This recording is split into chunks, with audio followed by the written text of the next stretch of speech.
Hey, hello again, Carolina Preps fans. The spring football tour continues. This week I'm in Western North Carolina in Bryson City, Swain County High School. Coach Sherman Holt. Coach, first, I appreciate you allowing me to stop by today and talk about your football team. Yeah, thanks for coming, Chris. Glad to have Carolina Preps here. Yes, sir. I've been circling the state, east to west, just talking to coaches, just trying to get a gauge on how you feel about the upcoming season. I know that, schools have been hard at work with skill development, spring practices, so on and so forth. How do you feel about the spring that you guys have been putting in the work, and what is it that you most try to accomplish? Is it installation of plays or just evaluating players? Like, what do you look for in the spring?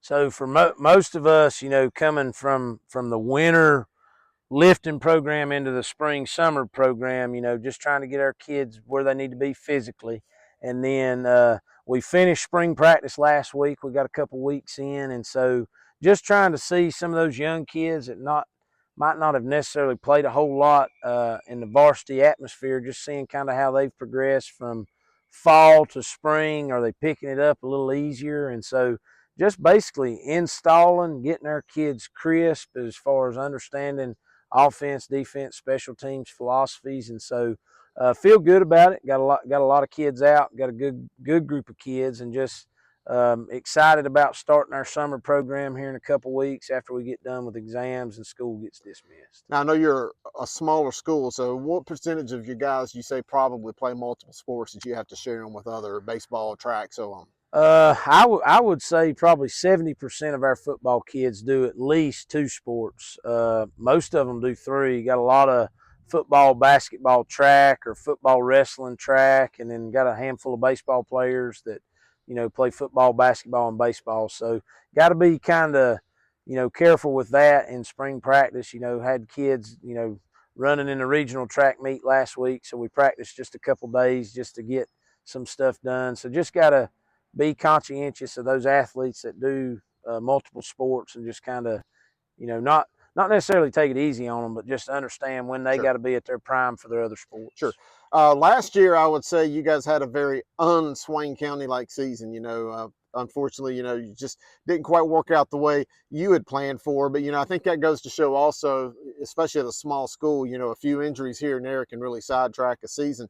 But with that being said, I know you return a large majority of a lot of your offensive production. I know you're excited about your younger class coming in. Your JV team was phenomenal. How do you feel about this upcoming 2025 squad?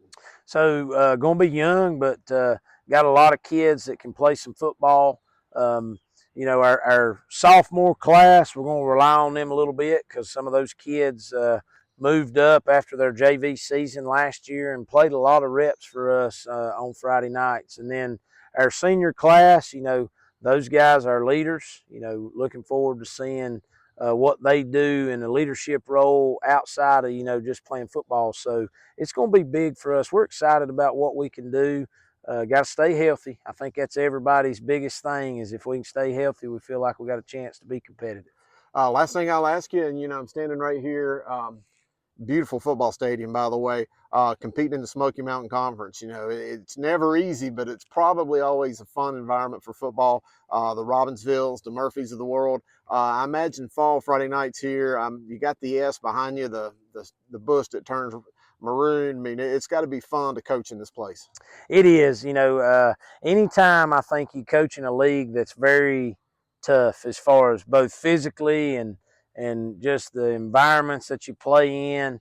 Home field advantage is big in our conference. Anytime you got to go to Robbinsville or Murphy or Cherokee, any of those schools, it's always a little bit harder when you got to travel. So just being in a league that really cares about football and still holds on to a lot of traditional values of how we play the game, tough physical mentality, and coach against a lot of good coaches that have been around for a long time and been involved in this game. And so it's just different on Friday nights in the Smoky Mountain Conference. Well, Coach, I appreciate you allowing me to stop by, talk some ball with you. Wish you guys the best of luck this season, and hopefully we'll see you soon. Yes, sir. Thank you. Yes, sir.